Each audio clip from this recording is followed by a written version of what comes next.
correction de l'exercice numéro 72. Alors, c'est un exercice très difficile. C'est un exercice qui ne vous plaît pas parce qu'il va falloir justifier. Donc, on vous dit, précisez pour chaque proposition suivante si elle est vraie ou fausse.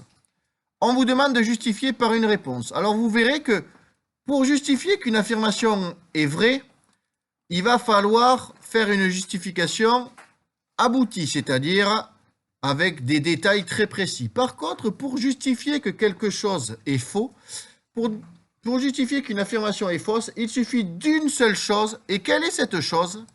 Lise nous dit un exemple. Alors ça, c'est le mot exemple, c'est un contre-exemple. Donc, par exemple, on va prendre une affirmation au hasard. Dans la classe des 5e 4, tous les élèves ont 12 ans. Est-ce que cette affirmation est vraie? Cette affirmation est fausse. Il suffit de trouver donc un seul élève de cette classe qui n'a pas 12 ans. Donc, dans cette classe, il y a des élèves qui ont encore 11 ans parce qu'ils sont de fin d'année et ils n'ont pas encore fêté leur anniversaire. Donc, il suffit de donner un contre-exemple en disant « Dans cette classe, Nina n'a pas encore 12 ans ». Donc, on a donné un contre-exemple. Notre affirmation qui était « Tous les élèves de 5e 4 ont 12 ans », c'est faux. Donc, on va maintenant commencer par notre petit a. L'opposé d'un nombre est toujours négatif. Est-ce que cette affirmation est vraie? La plupart de la classe a répondu faux. Je suis d'accord. On va demander l'exemple de Nina. Parfait, Nina nous dit c'est faux parce que si on prend un nombre négatif, son opposé sera un nombre positif. Donc, on va utiliser la notation de cet exercice. On va dire que si on prend le nombre moins 3, alors l'opposé, on écrit OPP, l'opposé de moins 3, ça va être quoi l'opposé de moins 3, Ilyes? Ça fait 3. Et donc, l'opposé d'un nombre est toujours négatif. Là, on vient de trouver un nombre dont l'opposé est positif. Donc, ça veut dire que cette affirmation, elle est fausse. Ok, dans le B, l'opposé d'un nombre, l'opposé d'un nombre est égal à ce nombre. Quasiment tout le monde a dit que c'était vrai. On va faire exactement la même chose qu'on a fait au premier.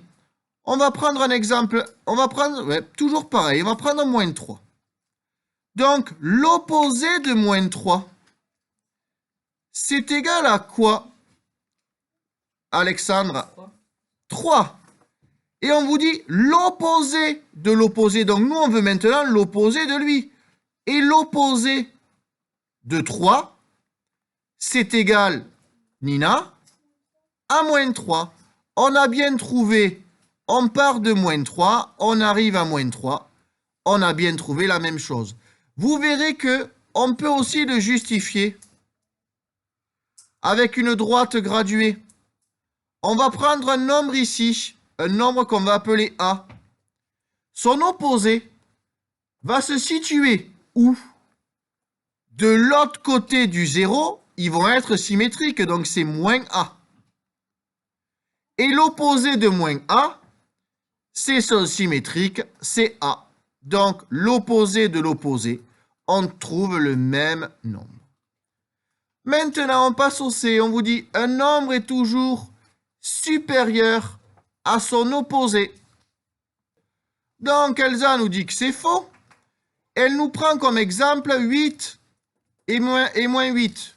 Donc, 8, son opposé, c'est moins 8. Et un nombre est toujours supérieur à son opposé. Bien, 8 est bien supérieur à moins 8. Mais il faut prendre l'inverse. Si on prend moins 8, est-ce que moins 8 est supérieur à l'opposé? Donc, l'opposé de moins 8, c'est quoi? Yes, 8. Et donc, est-ce que 8 est supérieur à moins 8? Oui. Mais est-ce que moins 8 est supérieur à 8? Non. Donc, un nombre n'est pas toujours supérieur à son opposé. Bon, et maintenant, on va travailler avec des lettres. Et ça, vous allez vous habituer parce qu'en 5e, on va faire un chapitre entier sur le calcul avec des lettres. Ça s'appelle le calcul littéral. On vous dit x et y désignent deux nombres relatifs. Donc, on va prendre au hasard deux nombres x et y. Donc, par exemple, on va dire que x, on prend moins 2. Et y, on va prendre 0. Alors, l'opposé de x va être égal à quoi? Si on prend que x égale à moins 2, l'opposé de x, Maïline, c'est 2. Et l'opposé de y, ça va être quoi, Ryan? 0.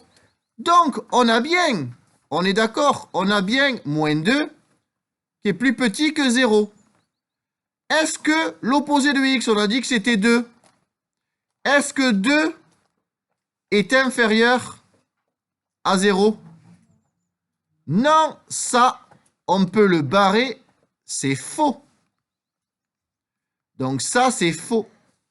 On a bien moins 2 qui est inférieur à 0, c'est ce qui est expliqué ici. Et on vous dit que forcément, l'opposé de moins 2 sera inférieur à l'opposé de 2, ce qui est faux, on l'a prouvé avec cet exemple. Donc, le petit d était faux. L'exercice est terminé.